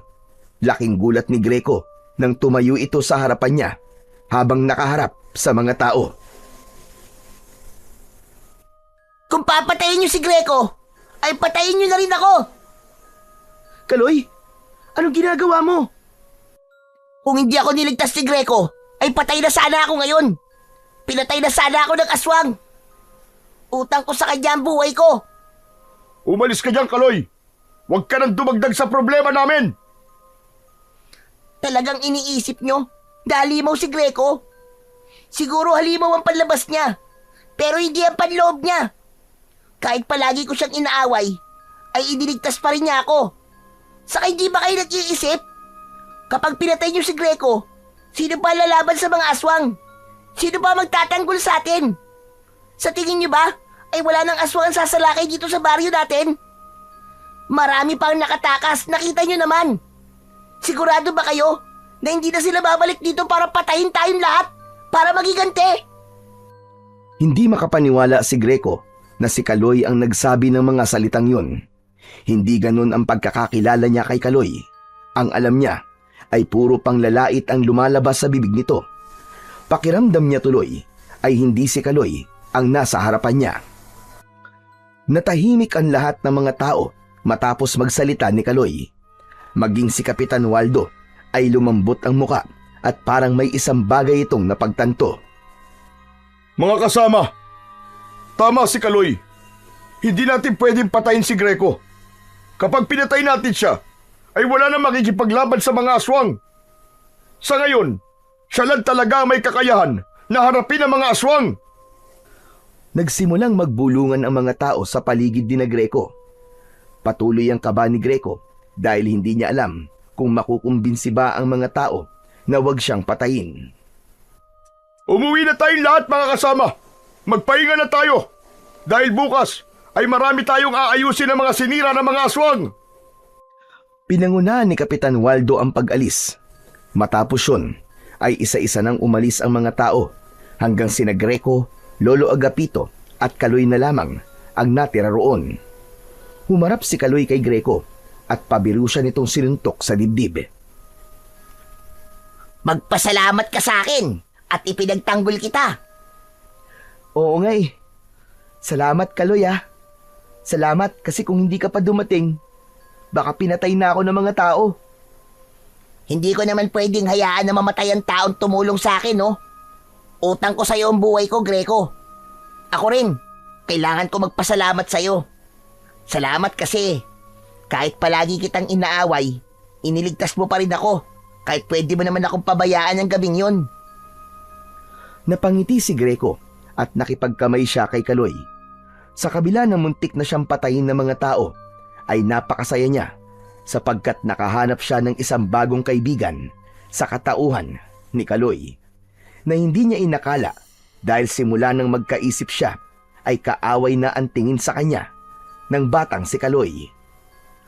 Kahit paano ay nakahinga ng maluwag sina Greco at Lolo Agapito. Labis ang pasasalamat nila kay Kaloy dahil kung hindi dahil dito ay malamang hindi maliliwanagan ang mga tao sa kung sino talaga si Greco. Sa mga sumunod na araw, matapos ang matinding laban sa mga aswang, ay hindi na muna lumalabas si Greco ng bahay. Greco, apo, hindi ka pa rin ba papasok sa eskwelahan? Aba, 3 araw ka ng liban ah. Nahihiya pa rin po kasi ako lumabas, Lo eh. Panigurado po, alam na rin po sa school kung ano ko. Naiintindihan kita. Pero sana ay hindi magtagal na nakakulong ka lang dito sa bahay. Kasi sa totoo lang ay wala kang dapat na ikahiya. Para sa akin ay isa kang bayani, apo.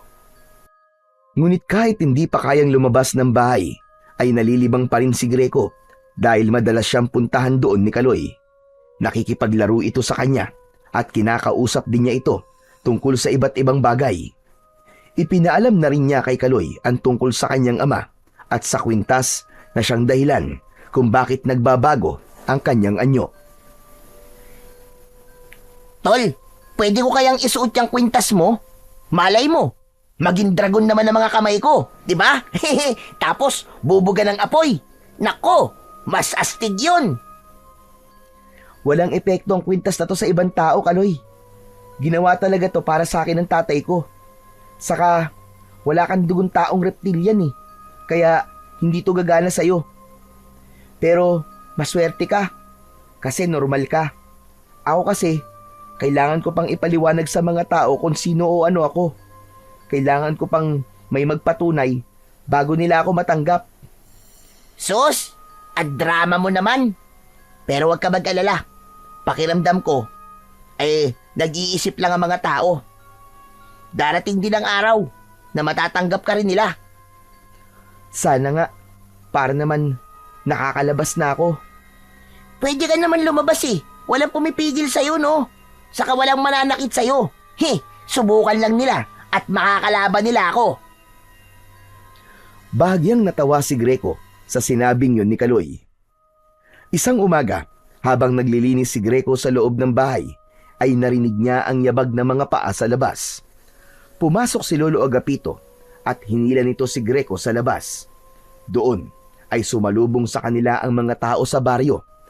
Isa-isang lumapit ang mga yon kay Greco upang humingi ng paumanhin.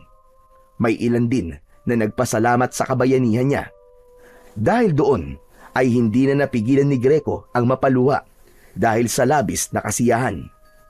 Nakaramdam siya ng paggaan sa dibdib dahil nakita niyang tanggap na siya ng mga tao sa kanilang baryo. Isang gabi, mahimbing na natutulog si Greco sa tabi ni Lolo Agapito. Tahimik ang paligid at walang senyales na may sasalakay na mga aswang. Simula ng malaking laban ni Greco sa mga aswang, ay tila natakot nang bumalik sa baryo nila ang mga yon dahil sa kanya. Ngunit sa gitna ng pagtulog ni Greco, ay bigla siyang napabalikwas ng gising. Habol niya ang paghinga na parabang pagod na pagod siya. Hanggang sa nakarinig siya ng huni ng mga ahas sa labas ng kanilang bahay.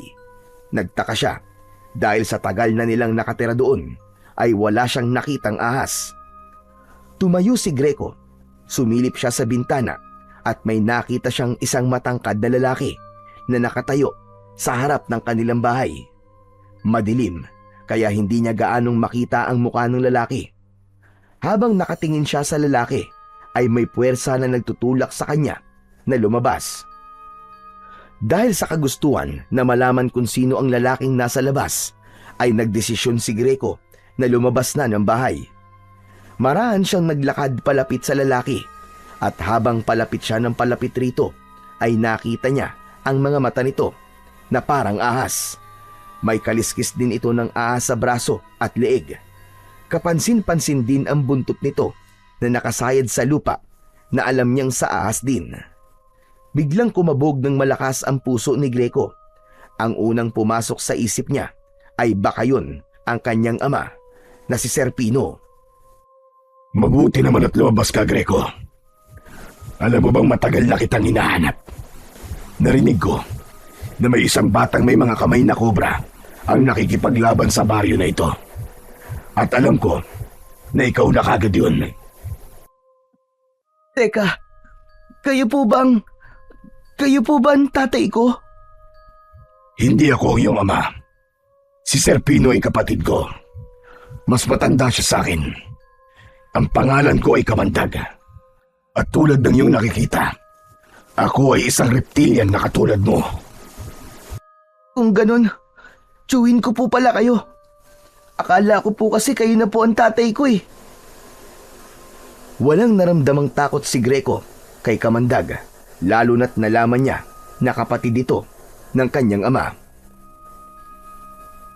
Tiyo, alam niyo po ba kung nasan po ang tatay ko? Walang nakakaalam kung nasan si Serpino. Matagal ng panahon simula nang bigla na lang siyang naglaho. Kaya bilang kapatid niya, ay ako na ang pumalit bilang bagong hari ng maharlikang lipi ng mga reptilian. At may mahalaga akong sasabihin sa'yo. Kaya kita hinahanap. Ano pong sasabihin niyo sa akin? Humakbang si Kamandag at inilapat nito ang magaspang nitong kamay sa balikat ni Greco. Kailangan kita, Greco. Kailangan ko ang kapangyarihan ng mutya ng kaliskis ng Haring Cobra. Alam ko na ikaw lang ang maaaring gumamit ng mutyang yon dahil ginawa ni Serpino para sa'yo. Gusto ko na magkaisa tayo sa iisang layunin. Nagliwanag ang mukha ni Greco sa kanyang narinig mula sa kanyang tsuhin. Iisang layunin? Ang ibig niyo po bang sabihin ay tutulungan niyo akong labanan ng mga aswang? Kung ganun, mas lalakas po ang pwersa natin laban sa kanila. Tiyo Kamandag, sigurado ako na mas lalo silang matatakot na sumalakay sa baryo namin. Yan ba ang layunin na iniisip mo? Yan ba ang itinanim ng taong nagpalaki sa'yo? Greco, hindi mo naiintindihan. Tayong mga reptilian ay kalaban ng mga tao. Matagal ng panahon na itinuring nila tayong mga halimaw. Marami na silang pinatay sa mga kalahi natin. At sila ang dahilan kung bakit kakaunti na lamang ang mga kagaya natin dito sa mundo. Teka, ibig niyo po bang sabihin? Gusto niyo po na tulungan ko po kayo na pumatay ng mga tao? Ganun na nga. Sisimulan natin dito sa baryong ito. At kapag napatay na natin ang lahat ng mga tao rito, ay dito tayo magtatayo ng ating bagong kaharian. Mula rito, ay papalaganapin natin ang ating pananakop. At ikaw, Greco, bilang aking pamangkin, ay siyang magiging kanang kamay ko. Kapag nagtagal, ay hindi imposibleng ikaw ang susunod na magiging hari ng ating lipi ng maharlikang lahi ng reptilian. Bahagyang napaatras si Greco sa mga sinabi ni Kamandag. Pero, ang sabi sa akin ni Lolo Agapito ko, ang gusto ng tatay ko ay magkasundo-sundo ang mga tao at ang mga taong reptilian. Kaya niya ibinigay sa akin ng kwintas ay upang ipakita sa mga tao na kahit nakakatakot ang aking itsura, kapag suot ko ang kwintas ay kakampi nila ako. Nilinlang ka lamang ng iyong lolo. Hindi yun ang layunin ng iyong ama. Maniwala ka sa akin dahil ako ang kadugo mo. Nilikha tayo upang pumatay ng mga tao at hindi makipagkasundo sa kanila dahil napaka-imposible nung mangyari. Kaya sumama ka na sa akin, pamangkin. Simulan natin ang pananakop sa baryong ito. Hindi! Ayoko sumama sa'yo, Tiyo Kamandag. Hindi ako naniniwalang yan ang gusto ng tatay ko. Mabait siya. Yun ang sabi ni Lolo sa akin. Nanlaki ang mga mata ni Kamandag. Tila hindi nito inasahan ang sagot na yon mula kay Greco. Mukhang talagang nalaso na ng lolo mo ang utak mo. Maniwala ka sa akin, Greco. Kalaban natin ang mga tao. Darating ang araw na halimaw na naman ang magiging tingin nila sa'yo. At sila mismo ang papatay sa'yo. Kung sasakupin mo ang aming baryo at papatayin mo ang mga tao rito, ay handa akong kalimutan na kadugo kita. Lalabanan kita. Baka nakakalimutan mo na may dugo rin akong tao. At mas naniniwala ako sa lolo ko kaysa sa'yo na ngayon ko lang nakilala. Umalis ka na, Tiyo Kamandag, at wag mo nang tangkain na bumalik pa rito. Dahil sa susunod na paghaharap natin, ay hindi na ako magpipigil lalabanan ka. Pagsisisihan mo na hindi ka umanib sa akin, Greco. Ito ang tandaan mo. Hindi pa ito ang huling beses na magkikita tayo. Tumalikod na si Kamandag at naglakad palayo. Nang makalayo na ito, ay biglang naging ahas ang pang-ibabang katawan nito at mabilis itong gumapang hanggang sa tuluyan itong nawala sa paningin ni Greco. Hindi muna umalis si Greco sa kinatatayuan niya. Nanatili siyang nakatingin sa lugar kung saan nawala si Kamandag. Mabilis ang tibok ng kanyang puso sa kabila ng tapang na ipinakita niya kanina kay Kamandag. Ay hindi niya kayang itanggi sa sarili ang takot na unti-unting bumabangon sa kanyang dibdib. Malakas ang pakiramdam niya na hindi pa rin tapos ang kaguluhan sa kanilang baryo dahil sa pagdating ni Kamandag doon ay tila isang panibagong dilubyo ang kailangan nilang harapin. Kinabukasan ng umaga, habang nag-aalmusal, ay agad na ikinuwento ni Greco kay Lolo Agapito ang tungkol kay Kamandag. Lahat ng napag-usapan nila ay ipinaalam niya sa kanyang lolo. Mabuti na lang at hindi ka naniwala sa mga sinabi ng Kamandag na yon. Hindi totoo na gusto ni Serpino na patayin ang mga tao. Ilang beses ko nakausap ang tatay mo noon, pero palagi niya sinasabi na wala siyang ibang nais kundi ang kapayapaan sa pagitan ng mga tao at ng mga reptilian. Kaya nga po, ang sabi niya, magkikita daw po kami ulit. Sigurado po ako na babalik siya dito. Wala po akong pakialam kung kailangan ko siyang labanan. Ang ikinakatakot ko lang po ay baka idamay niya kayo. Huwag mo akong alalahanin, Greco. Kaya ko ang sarili ko. Basta, kapag bumalik siya at subukan kanyang saktan, ay huwag kang magdadalawang isip na lumaban sa kanya. Matapang na tumango si Greco. Sa kabila ng takot niya sa nagbabantang kaguluhan sa baryo nila, ay pilit pa rin niyang nilalakasan ang kanyang loob. Alam niya na hindi siya nag-iisa sa laban na to, lalo na't ramdam na ramdam niya ang pagtanggap ng mga tao sa baryo nila sa kung ano o sino siya. Maghapon na hindi mapakali si Greco, pakiramdam niya, anumang sandali ay may masamang mangyayari. Isang hapon, bumisita si Kaloy sa bahay nila para makipaglaro. Naglaro sila ng holen sa harapan ng bahay ni Greco at hindi na nila namalayan ng oras. Kung hindi pa lumabas si Lolo Agapito, ay hindi sila hihinto sa paglalaro. Greco, apo! Nakahain na ang hapunan! Bukas na kayo maglaro ni Kaloy! Uuwi na pala ako, Greco. Gabi na pala. Kaloy, dito ka na kaya maghapunan? Marami naman akong niluto. Salamat na lang po, Lolo. Sa bahay na lang po. Nakakahiya po kasi. Lechong kawali ang ulam namin. Ay sige po, tara po. Kain na po tayo. Nauna pang pumasok si Kaloy sa bahay nila nang malaman nito kung ano ang ulam. Pagdating ni Greco at Lolo Agapito sa kusina, ay nakaupo na ron si Kaloy at sumasandok na ng kanin. Umupo na rin sila at nagsimulang kumain. Habang tahimik silang kumakain, ay biglang natigilan si Greco dahil sa mabigat na presensya na kanyang nararamdaman. Binitiwan na muna niya ang kutsara at luminga na parang meron siyang hinahanap na hindi niya alam kung ano. Apo, bakit tumigil ka sa pagkain? May problema ba? Hindi ko po alam, Lolo. Bigla pong bumigat ang pakiramdam ko eh. Hehehe, paano hindi bibigat ang pakiramdam mo? Eh, ang dami mo na yatang nakain taba ng baboy. Na-high blood ka na yata. Puro ka naman kalokohan, Kaloy eh. Hindi ako nagbibiro. Parang may kakaiba talaga sa paligid. Sandali lang po, Lo ah. Titignan ko lang po dun sa labas. Tumayo si Greco at nagpunta siya sa pintuan. Natigilan siya nang makita si Kamandag na nakatayo sa harapan ng kanilang bahay. Nakangiti ito sa kanya, kaya kita niya ang dalawang matutulis nitong pangil. Lumalabas-labas pa ang dila nito, nakagaya sa ahas. Ang mga kamay nito ay may itim na matutulis na mga kuko, na gaya sa isang bayawak. Sinasabi ko na nga ba, kaya ang bigat ng pakiramdam ko ay nandito ka na naman. Hindi ba? Ang sabi ko sa'yo ay babalik ako.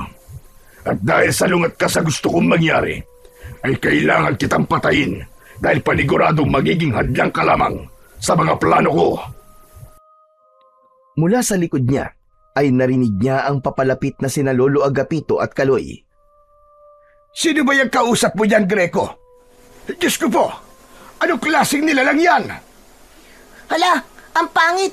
Parang taong tuko. Lolo, siya po si Tiyo Kamandag. Siya yung naikwento ko sa inyo kaninang umaga. Pakikuha po ang kwintas ko, Lolo. Tatapusin ko na po ito ngayong gabi.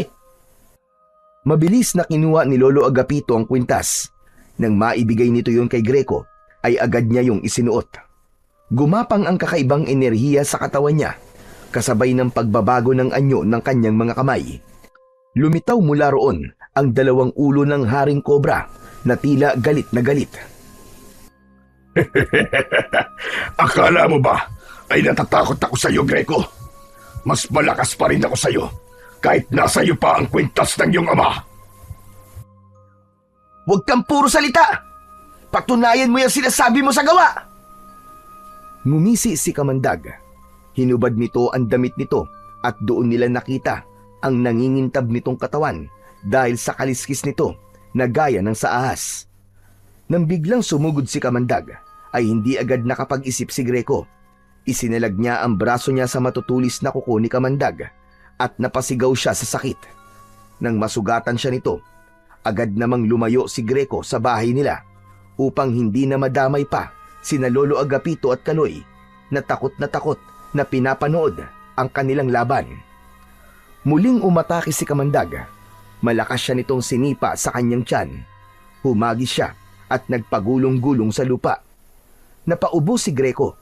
Lumapit sa kanya si Kamandag at sa isang iglap, tutusukin sana siya ng buntot nito, pero mabilis na nakaiwas si Greco. Gumulong siya pakaliwa at agad na tumayo. Simula pa lang, pero parang susuko ka na kagad, Greco. Anong susukod sinasabi mo?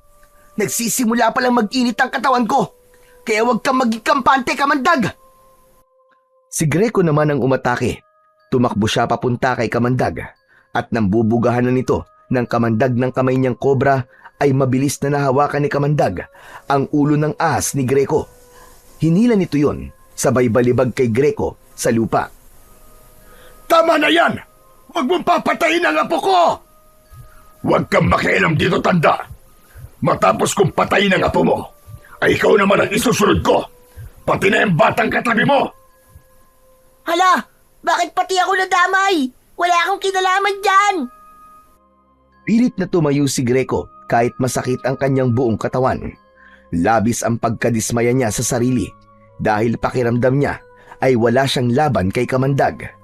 Sa muling pagtama ng mata ni Kamandag sa kanya, ay ngumisi ito na parabang minamaliit siya. Alam ko na hanggang ngayon ay hinahanap mo pa rin ang tatay mo, Greco. Kung ako sa'yo, huwag mo na siyang hanapin dahil ako mismo magdadala sa'yo kung nasan siya sa oras na mapaslang na kita. Anong pinagsasasabi mo? Matagal ko na siyang pinatay. Patay na si Serpino. Pinatay ko siya, liit sa kaalaman ng mga kalahi naming mga reptilian, para ako na maging hari. Patay na ang tatay mo. Sayang nga lang, hindi mo nakita kung paano siya magmakaawa sa akin na huwag ko siyang paslangin dahil gusto ko pa niyang balikan. Nanlaki ang mga mata ni Greco. Sandaling tumigil ang mundo niya at isang matinding galit ang sumiklab sa kanyang puso. Hayop ka! Wala kang puso! Papatayin kita! Malakas na sumigaw si Greco. Kasabay ng matinding galit ay ang biglang pagbabago sa kanyang katawan. Naramdaman niya ang pag-init ng kanyang dugo. Umilaw ang kintas sa kanyang leeg at tila may enerhiyang dumaloy sa kanyang mga ugat. Unti-unting nabalot ng makintab na kaliskis ng ahas ang buong katawan niya. Mula leeg, dibdib, braso at hanggang sa paa. Napaluhod siya sa lupa habang tinutubuan siya ng isang mahabang buntot ng ahas sa kanyang likuran. Humihingal na tumayo si Greco na isa ng ganap na mandirigmang taong reptilian. Ang kanyang mga mata ay sobrang liwanag at kasing dilaw ng mata ng hari ng mga kobra. Umigkas ang dalawang kamay niyang kobra at lumabas ang mahahaba ng mga dila. Hindi! Hindi maaari! Tila nabot mo na ang rurok ng iyong kapangyarihan. Paano ito nangyari? At tapusin na kita, Kamandag! Sisiguraduhin ko na ikaw naman na magmamakaawa sa akin ngayon! Nang sumugod si Kamandag ay mataas na tumalon si Greco upang iwasan ito.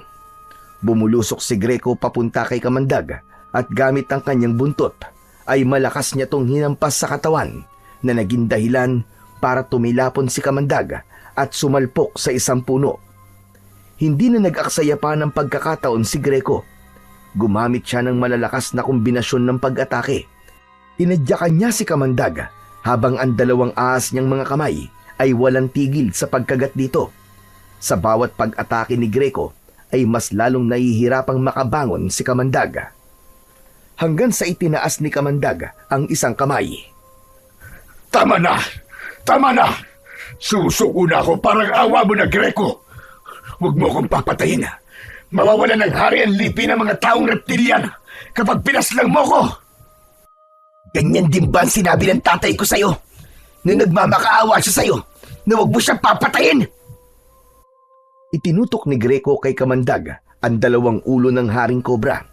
Sabay na bumukas ang bibig ng mga yon at binugahan si Kamandag ng kulay berdeng likido na diretsong bumalot sa buong katawan ni Kamandag. Nangisay si Kamandag habang sumisigaw sa labis na sakit. Unti-unti itong natunaw hanggang sa halos wala nang natira sa katawan nito. Napayuko si Greco. Ramdam pa rin niya ang init ng kanyang galit.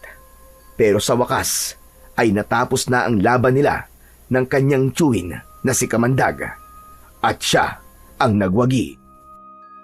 Nang lapitan si Greco ni Lolo Agapito at Kaloy ay sabay siyang niyakap ng dalawa.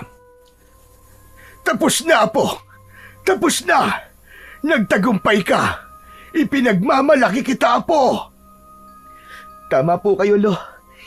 Hindi ko man po makakasama na si tatay. Ay alam ko pong naipaghiganti ko na po siya. Matapos siyang yakapin ng dalawa, ay hinubad na niya ang kwintas. Bumalik sa normal ang kanyang anyo. At dahil sa mga sugat at pagod sa natapos na laban, ay nawalan ng malay si Greco. Agad naman siyang sinalo ni Lolo Agapito at dinala sa loob ng kanilang bahay upang gamutin. Makalipas ang ilang linggo, matapos mamatay ni Kamandag, ay tuluyan ng nanumbalik ang katahimikan sa baryo ni Greco. Isang araw, dumating ang mga taong reptilian sa bahay ni Greco at inalok sa kanya ang trono ng hari sa kanilang lipi. Ngunit tumanggi si Greco. Mas pinili niyang manatili sa mundo ng mga tao, sa piling ng kanyang lolo at ng mga taong natutong tumanggap sa kanya. Nirespeto ng mga taong reptilian ang kanyang desisyon. Mula noon, naging kakampi na sila ng mga tao sa pagprotekta sa baryo laban sa mga panganib na maaaring bumalik. Alam ni Greco na kung nasaan man ang tatay niya, ay napakasaya nito dahil yon ang kagustuhan nito, ang magkaroon ng pagkakaisa sa pagitan ng mga nilalang ng dalawang mundo. Hanggang sa magbinata si Greco, ay nasa pangangalaga pa rin niya ang kwintas na iniwan sa kanya ni Sir Pino. tahimik siyang namuhay bilang isang ordinaryong binata. Ngunit lagi siyang handa sa oras na muling magbanta ang mga nilalang ng kadiliman sa kanilang baryo.